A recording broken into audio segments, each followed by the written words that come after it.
बिस्मिल्लाहिर्रहमानिर्रहीम सल्लल्लाहु अलैहि वसल्लम। अस्सलाम वालेकुम क्लास 8। उम्मीद है आप सब खैरियत से होंगे।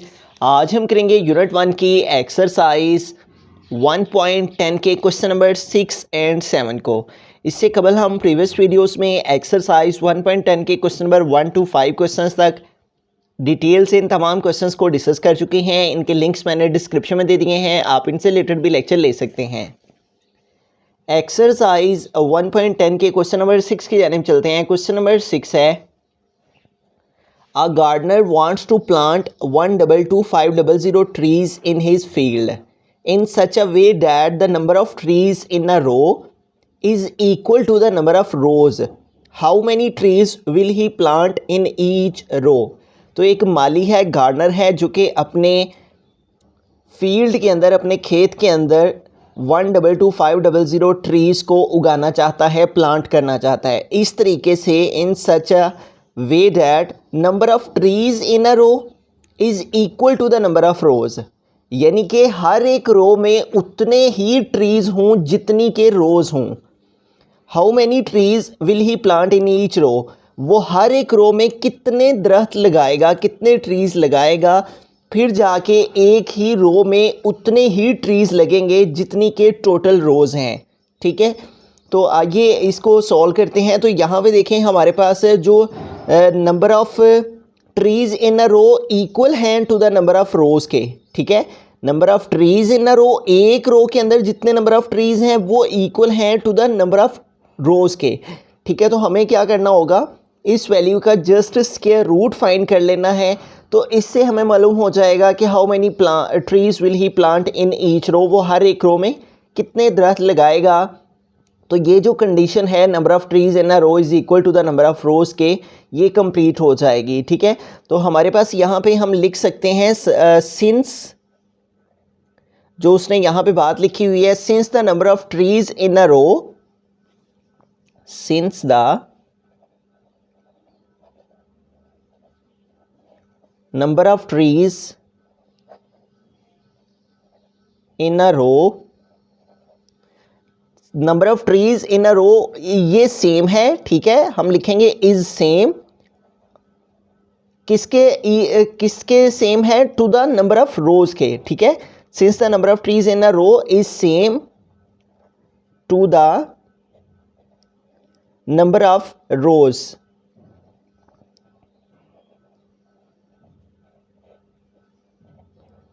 तो चूंकि दोनों चीज़ें सेम हैं इसलिए हम इस वैल्यू का स्क्वायर रूट फाइंड करेंगे। So square root of 122,500 will be found.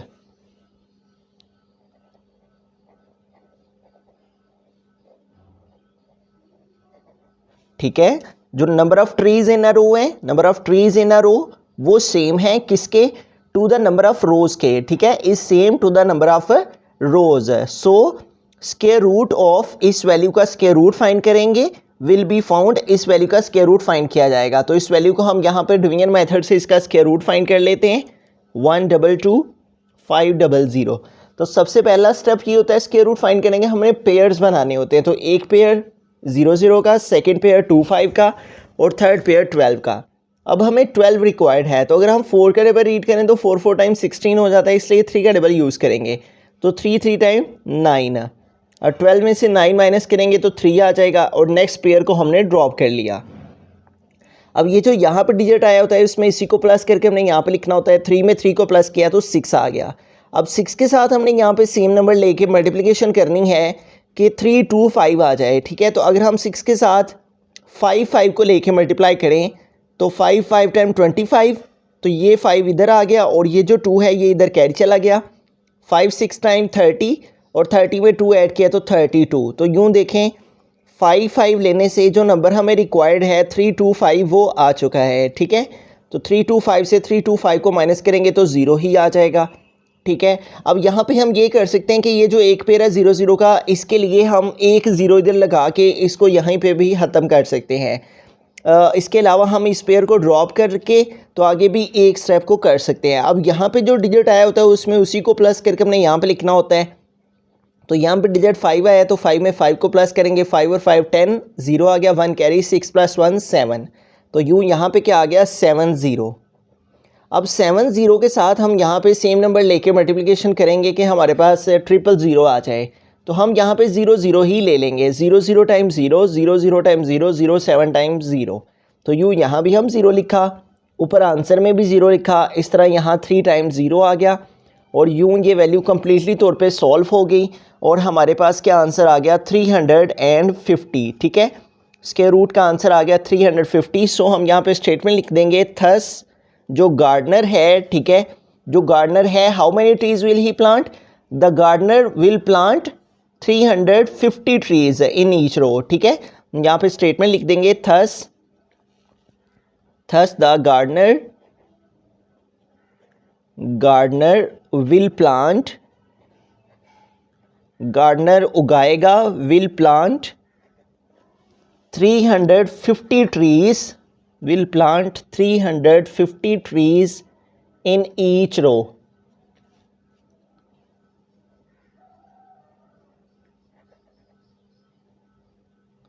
तो इस क्वेश्चन में हमने जस्ट क्या किया है, ये जो उसने हमें वैल्यू दी हुई थी 122,500, जितने ट्रीज को वो उगाना चाहता है अपने फील्ड में, ठीक है, इसका हमने जस्ट स्क्वायर रूट फाइंड किया है तो हमें मालूम हो गया how many trees will he plant in each row. तो हमने स्टेटमेंट लिख दी, thus gardener will plant 350 trees in each row. बिस्मिल्लाहिर्रहमानिर्रहीम। क्वेश्चन नंबर 7 की जानिब चलते हैं। क्वेश्चन नंबर 7 है, the area of a rectangular field is 10092 square metres, its length is 3 times as long as its width, find its perimeter. तो यहाँ पे उसने एक रेक्टेंगुलर फील्ड का एरिया दिया है। रेक्टेंगुलर फील्ड वो होती है जिसकी लेंथ जो है वो ज़्यादा हो और विड्थ कम हो, यानी अगर लेंथ विड्थ के इक्वल ना हो तो ऐसी जो शेप होती है वो रेक्टेंगुलर शेप होती है और उसकी तमाम के तमाम एंगल्स भी 90 डिग्री के हों। ठीक है, लेंथ और विड्थ इक्वल ना हो तो ऐसी शेप जो है वो रेक्टेंगुलर शेप होती है। उसका उसने एरिया दिया है और एरिया दिया है वो है 10092 स्क्वायर मीटर। तो हम लिखेंगे area of a rectangular field, कि एक रेक्टेंगुलर फील्ड का एरिया जो है वो उसने दिया है और वो इक्वल है 10092 स्क्वायर मीटर। ठीक है, मीटर स्क्वायर। और आगे जो कंडीशन उसने बताई है उसी के अंदर सारे के सारे क्वेश्चन की अंडरस्टैंडिंग छुपी हुई है और वो है its length is 3 times as long as its width, यानी कि इस रेक्टेंगल की जो लेंथ है वो 3 टाइम्स ज़्यादा है। 3 टाइम्स ज़्यादा है किससे, उसकी विड्थ से। ठीक है, इसको विड्थ कहते हैं और इसको लेंथ कहते हैं। यहाँ पे हम लिख भी देते हैं, ये विड्थ है और ये लेंथ है। ठीक है, अब हमें क्या करना है कि हमें लेट कर लेना है, कि लेट कर लेते हैं कि जो इसकी विड्थ है, ठीक है, ये जो विड्थ है इसकी, ये हमारे पास x है। विड्थ को हमने लेट कर लिया x के इक्वल। अब उसने कहा है कि its length is 3 times as long its width. Width को हमने x लेट कर लिया है और वो कह रहा है लेंथ 3 टाइम है उसकी विड्थ का। अगर विड्थ x है तो फिर लेंथ जो है वो 3 टाइम्स है इसकी विड्थ के, तो लेंथ फिर आ जाएगी 3x है। ठीक है, इट्स लेंथ इज 3 टाइम्स, तो लेंथ आ गई 3 times as long its width है। तो विड्थ हमने x ली है तो लेंथ हो जाएगी 3x है। ठीक है, तो हम उसके बाद नीचे लिखेंगे length is equal to 3x। तो इस तरह से हमने दोनों चीज़ें जो है वो लेट कर ली हैं उसकी कंडीशन के मुताबिक, जो कि उसने स्टेटमेंट में कहा है लेंथ 3 टाइम है उसकी विड्थ का, तो विड्थ x ले ली और लेंथ जो है वो 3 टाइम्स, मतलब लेंथ आ गई 3x है। ठीक है, तो अब हमें क्या करना है, फाइंड इट्स पेरीमीटर। उसने कहा है इसका पेरीमीटर फाइंड करें। ठीक है, अब यहाँ पे हमें पेरीमीटर फाइंड करना है तो पेरीमीटर का फार्मूला हमें मालूम होना चाहिए। पेरीमीटर इक्वल होता है 2 × लेंथ प्लस विड्थ के। तो ये फार्मूला है हमारे पास पेरीमीटर। जब भी कोई भी रेक्टेंगुलर शेप हो और उसका पेरीमीटर फाइंड करने को कहा जाए तो यही फार्मूला अप्लाई करते हैं। Perimeter of the rectangle is equal to 2 multiply length plus width. ये फार्मूला हमें ज़ुबानी याद होना चाहिए, फिर ही हम पेरीमीटर फाइंड कर पाते हैं, ठीक है। तो अब इस फार्मूला को के अंदर जो है वो हमें वैल्यूज़ को पुट कर लेना है, ठीक है। तो पेरीमीटर हमारे पास जो है वो आ जाएगा, perimeter is equal to 2 multiply length. तो लेंथ हमने लेट की है 3x, तो लेंथ की प्लेस पे आ गया 3x प्लस विड्थ, तो विड्थ हमने लेट की है x के इक्वल, तो विड्थ की प्लेस पे आ गया x, ठीक है। तो अब इसको आगे मज़ीद सॉल्व करते हैं। Perimeter is equal to 2 and 3x और 1x कितना हो गया 4x, और यूँ हमारे पास पेरीमीटर इज इक्वल टू आ जाएगा 2 4 टाइम 8x। तो ये हमारे पास जो है वो पेरीमीटर आ गया है, ये जो हमने लेंथ और विड्थ को लेट किया है इसके अकॉर्डिंग, ठीक है। अब हम अपने एरिया को यूज़ करते हुए फाइंड करेंगे हम इसकी एक साइड को, ठीक है। इसकी विड्थ को फाइंड करेंगे हम इसके एरिया को यूज़ करते हुए। जब हमारे पास विड्थ आ जाएगी तो उस विड्थ की मदद से हमारे पास उसकी लेंथ भी आ जाएगी, और फिर हम जो है वो इस पेरीमीटर को, जो कि हमने इनकी लेट वाली फॉर्म से फाइंड किया है, इस पेरीमीटर के अंदर हम इस x की वैल्यू को पुट करेंगे तो उससे हमारे पास फाइनल फॉर्म में पेरीमीटर आ जाएगा, ठीक है। तो अब हम इस एरिया की मदद से इस विड्थ को फाइंड करेंगे, और उसके लिए हमें एरिया का फार्मूला यूज़ करना है, ठीक है। एरिया ऑफ रेक्टेंगल, तो रेक्टेंगल का जो एरिया होता है वो इक्वल होता है लेंथ मल्टीप्लाई विड्थ के, ठीक है। तो अब हमारे पास एरिया ऑफ रेक्टेंगल उसने दिया हुआ है क्वेश्चन में, एरिया ऑफ रेक्टेंगुलर फील्ड 10092, तो एरिया ऑफ रेक्टेंगुलर की प्लेस पे उसकी वैल्यू पुट कर दी 10092 इज इक्वल टू एल। तो एल हमने मीन्स के लेंथ वो हमने लेट की है और वो है 3x, तो लेंथ की प्लेस पे आ गया 3x मल्टीप्लाई विड्थ है, और विड्थ हमारे पास इक्वल है x के, तो विड्थ की प्लेस पे आ गया x। अब इसको आगे फर्दर सॉल्व करते हैं, तो यहाँ पे हमारे पास आ जाएगा 10092 वैसे का वैसे ही, और 3x को x के साथ मल्टीप्लाई करेंगे तो यहाँ पे कोफिशिएंट शो नहीं हो रहा है, इट मीन्स यहाँ पे 1 है, तो 3 1 टाइम 3, और x को x से मल्टीप्लाई करेंगे तो बेस सेम है तो पावर्स ऐड हो जाएंगी, तो x और x स्क्वायर आ गया। अब ये जो 3 है ये इधर x स्क्वायर के साथ मल्टीप्लाई कर रहे हैं, तो 3 जो है वो इधर आके डिवाइड हो जाएगा, ठीक है। 3 इधर x स्क्वायर के साथ मल्टीप्लाई कर रहे हैं, इधर आके डिवाइड हो गया, और इक्वल में इधर रह गया x स्क्वायर। अब हमें जो है वो 10092 को डिवाइड कर लेना है 3 पे, ठीक है। तो x square is equal to, अब इसको डिवाइड करके तो हम यहाँ पे लिख लेते हैं, ठीक है, 10092 डिवाइडेड बाय 3, ठीक है। तो अब इसको 3 पे डिवाइड कर लेते हैं 10092 को, तो यहाँ पे 10 है तो 3 3 टाइम 9, और 10 में से 9 को सेपरेट करेंगे तो हमारे पास 1 आ जाएगा, और नेक्स्ट हम इस 0 को नीचे उतार लिया, और अब 10 है तो फिर 3 3 टाइम 9 कर लिया, और 10 में से 9 को माइनस किया 1 आ गया। नेक्स्ट इस 9 को हमने नीचे उतार लिया, अब हमारे पास 19 हो गया। अब 3 का टेबल रीड करेंगे, 3 3 9, 3 4 टाइम 12, 3 5 टाइम 15 एंड 3 6 टाइम 18 है, तो 3 6 टाइम रीड किया 18 आ गया। 9 में से 8 माइनस किया 1, और 1 में से 1 माइनस करेंगे 0 आ जाएगा। नेक्स्ट इस 2 को हम नीचे उतार लेंगे, तो अब हमारे पास यहाँ पे आ गया 12। अब 3 का टेबल रीड करेंगे, 12 आए तो 3 4 टाइम 12, 12 में से 12 को माइनस किया तो 0। तो यूँ हमारे पास इसको 10092 को 3 पे हमने डिवाइड किया है, तो हमारे पास क्या आंसर आ गया 3364, ठीक है। इस वैल्यू को 3 पे डिवाइड करने से हमारे पास क्या आ गया 3364। अब यहाँ पे देखें हमें तो x की वैल्यू रिक्वायर्ड है, तो इसके ऊपर स्क्वायर है, तो इस स्क्वायर को रिमूव करने के लिए हम स्क्वायर रूट ले लेंगे, ठीक है। इस साइड के ऊपर भी हमने स्क्वायर रूट ले लिया, और इधर भी 3364 के ऊपर स्क्वायर रूट आ गया। ये स्क्वायर रूट से cancel, x is equal to, अब इस वैल्यू का हमें स्क्वायर रूट फाइंड कर लेना है, ठीक है। तो हम डिवीजन मेथड को ही यूज़ करते हुए इसका स्क्वायर रूट फाइंड कर लेते हैं 3364, ठीक है। तो सबसे पहला स्टेप हमें पेयर्स बना लेने होते हैं, एक पेयर 64 का, सेकंड पेयर 33 का। अब 33 हमें रिक्वायर्ड है, तो अगर 6 का टेबल रीड करें 6 6 टाइम 36 हो जाता है, 33 से ग्रेटर आ जाता है। इसलिए 5 का डबल यूज़ करेंगे। स्क्वायर रूट में हमने सेम नंबर के साथ मल्टीप्लाई करना होता है, तो 5 टाइम 25।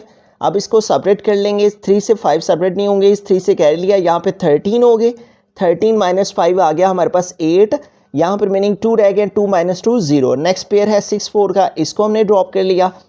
तो अब यहाँ पे देखिए हमारे पास यहाँ पे जो डिजिट आया होता है इसमें उसी को प्लस करके हमने यहाँ पे लिखना होता है, तो 5 में 5 ऐड किए रहेंगे तो हमारे पास 10 हो जाएगा। अब 1 0 के साथ हमने यहाँ पे सेम नंबर लेके मल्टीप्लिकेशन करनी है कि हमारे पास 864 आ जाए, ठीक है। तो अगर हम 8 लेके मल्टीप्लाई करें तो 8 टाइम 64, तो ये 4 यहाँ पे आ गया और 6 कैरी चला गया, 8 0 टाइम 0 और 0 में 6 प्लस किया तो 6 और 8 1 टाइम 8 है। तो यूँ अगर हम 1 0 के साथ 8 को लें तो जो नंबर हमें रिक्वायर्ड है वो आ जाता है। यहाँ भी 8 लिखा, यहाँ आंसर में भी 8 लिखा और यूँ यहाँ पे आ गया 864, इसको सेपरेट किया तो आ गया 0। तो इस तरह से हमारे पास इस वैल्यू का स्क्वायर रूट लेने से हमारे पास क्या आ गया 58, ठीक है। तो यूँ हमारे पास जो है वो x की वैल्यू आ गई है, ठीक है। अब x की वैल्यू आने का मतलब है हमारी विड्थ हमें मालूम हो गई है, ठीक है। तो हम यहाँ पे लिखेंगे width is equal to x और x की वैल्यू हमारे पास इक्वल आई है 58 के। तो यूँ हमारे पास विड्थ आ गई है और इसी विड्थ से अब हमारे पास लेंथ भी आ जाएगी और लेंथ इक्वल है 3x के। तो हम लेंथ लिखेंगे यहाँ पे length is equal to 3x। तो यूँ हमारे पास जो लेंथ है वो आ जाएगी 3 और मल्टीप्लाई x है, तो यहाँ पे x की वैल्यू पुट कर देंगे और x की वैल्यू है 58, तो 3 को हम 58 के साथ मल्टीप्लाई कर लेंगे, 58 मल्टीप्लाई बाय 3 तो 3 8 टाइम 24, तो ये 4 यहाँ पे आ गया, 2 कैरी चला गया, 3 5 टाइम 15 और 15 में 2 प्लस कर देंगे तो 15 प्लस 2 17। तो इस तरह से हमारे पास जो इसकी लेंथ है वो 174 मीटर आ गई है और जो विड्थ है वो 58 मीटर आ गई है, ठीक है। तो लेंथ और विड्थ फाइंड हो गई है हमारी, ठीक है। अब हम जो है वो यहाँ पे जो हमने फार्मूला यहाँ पे क्रिएट किया है पेरीमीटर का, इस फार्मूला की मदद से हम जो है वो फाइंड कर लेंगे इसका पेरीमीटर। तो हम यहाँ पे लिखेंगे पेरीमीटर इज इक्वल टू, और वो हमारे पास इक्वल है 8x के, ठीक है। तो इस तरह से हम पेरीमीटर को फाइंड कर लेंगे, पेरीमीटर, और यही हमारा क्वेश्चन था कि पेरीमीटर फाइंड करें, ठीक है, फाइंड इट्स पेरीमीटर। तो हमारे पास चूँकि विड्थ आ गई है तो इसी विड्थ की मदद से हम जो है वो पेरीमीटर को फाइंड कर लेंगे। 8 आ जाएगा और मल्टीप्लाई x है, तो x हमारे पास विड्थ है और वो इक्वल आई है x की वैल्यू 58 के। तो x की प्लेस पे x की वैल्यू 58 पुट की, तो यूँ हमारे पास जो पेरीमीटर है, पेरीमीटर इज इक्वल टू, अब हमने 8 को 58 के साथ मल्टीप्लाई कर देना है, 58 मल्टीप्लाई बाय 8 तो 8 टाइम 64, तो ये 4 यहाँ पे आ गया और 6 जो है वो कैरी चला गया, 8 5 टाइम 40 और 40 में 6 ऐड किया तो 46 है। तो यूँ हमारे पास जो पेरीमीटर है वो आ गया 464 मीटर, ठीक है। तो इस तरह से हमने पेरीमीटर फाइंड करना था, तो पेरीमीटर हमारे पास आ गया 464 मीटर। एक दफ़ा स्टार्ट से सारे क्वेश्चन को रिव्यू करते हैं। तो इस क्वेश्चन में उसने हमें एरिया दिया हुआ था रेक्टेंगल का, जबकि उसने कहा था कि जो लेंथ है वो 3 टाइम है उसकी विड्थ से, ठीक है। तो हमने विड्थ को x सेलेक्ट किया और लेंथ जो है वो 3x आ गई और उसने कहा था कि इसका पेरीमीटर फाइंड करें। तो हमने पेरीमीटर का फॉर्मूला यूज़ किया, पेरीमीटर इक्वल है 2 मल्टीप्लाई लेंथ प्लस विड्थ के। तो जो हमने लेंथ की वैल्यू लेट की है वो हमने यहाँ पे लगाई और विड्थ की वैल्यू जो लेट की है वो यहाँ पे लगाई। 3 और 1 4x, 4 को 2 से मल्टीप्लाई किया तो 8x। तो ये हमारे पास एक फर्जी जो है वो पेरीमीटर आ गया, ठीक है। अब हमारे पास यहाँ पे एरिया उसने दिया हुआ था, अब इस एरिया की मदद से हमने विड्थ तक पहुंचना था, यानी x की वैल्यू को फाइंड करना था। तो हमने एरिया ऑफ रेक्टेंगल इसका फार्मूला लगाया और रेक्टेंगल का एरिया इक्वल होता है लेंथ मल्टीप्लाई विड्थ के।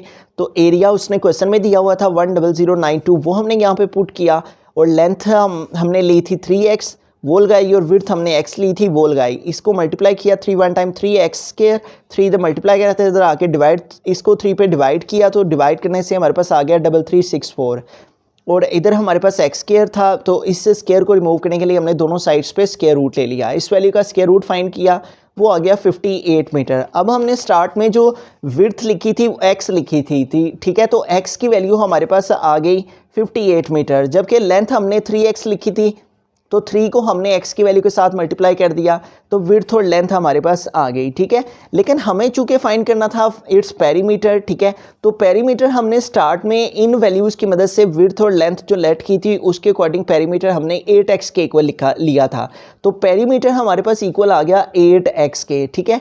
अब हमारे पास x की वैल्यू आ चुकी थी, ठीक है, और इस x की वैल्यू को हमने इस 8 के साथ मल्टीप्लाई किया, तो इस तरह जो हमने फाइंड करना था पेरीमीटर वो हमारे पास इक्वल आ गया 464 मीटर के।